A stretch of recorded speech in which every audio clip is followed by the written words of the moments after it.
So we're talking SEC.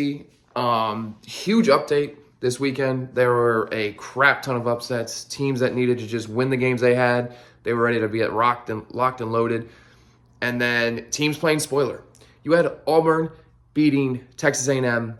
Texas A&M, they still have a chance to win the play in the SEC championship game, but it would have been a lot easier with that win.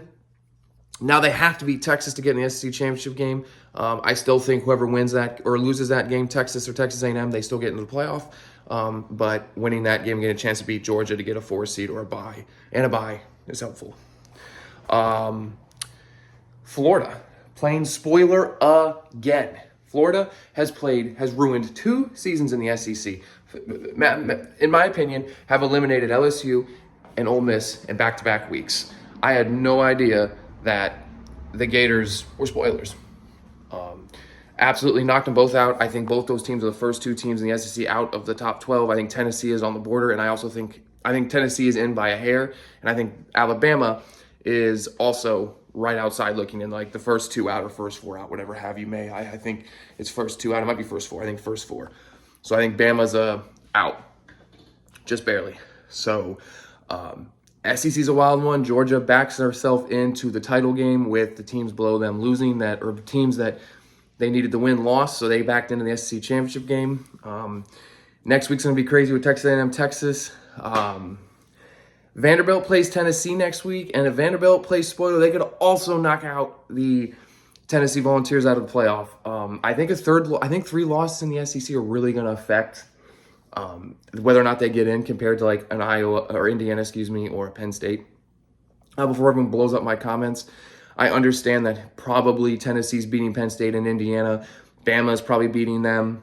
Ole Miss is probably beating them. But can you really look at a 1 loss versus 3 losses in the SEC? I think the SEC is slowly eliminating teams. I mean, they had 6 in the top 12, and I'm not sure what they're going to have at the end of the year. So Tennessee needs to handle business because do not leave it up to a 3-loss Tennessee versus a 1-loss Indiana or Penn State. Don't do that. So SEC is madness. Florida, they week 1 against Miami, you just thought, oh, they're done. They have a potential to if they beat FSU, which come on, they could be 6-5, and they have an overall record in the SEC of 4-4. So not bad at all. They let Billy Napier know he's our guy, and then after that, you get 2 good wins in a row. So go Gators. But yeah, the SEC is a madhouse. That's kind of the update I have for you on the SEC. Oklahoma beating Bama was huge. I love it. I love the new SEC. I mean, the SEC prior was insane, but this new Texas and Oklahoma and teams playing each other every week, and you just never know. Like, it's madness. Texas A&M Texas rivalry is back. It's going to add something craziness, so just tune into that. And yeah, that's an SEC update after a madness yesterday of what's going on. And we don't even know what could happen. There could even be more. So tune in. All we know is Georgia's in. They have a clinch, and winner of Texas A&M and Texas is in the SEC championship game. And whoever loses that game, I still think is in the playoffs. So that's an SEC update from the Bubcast. So go.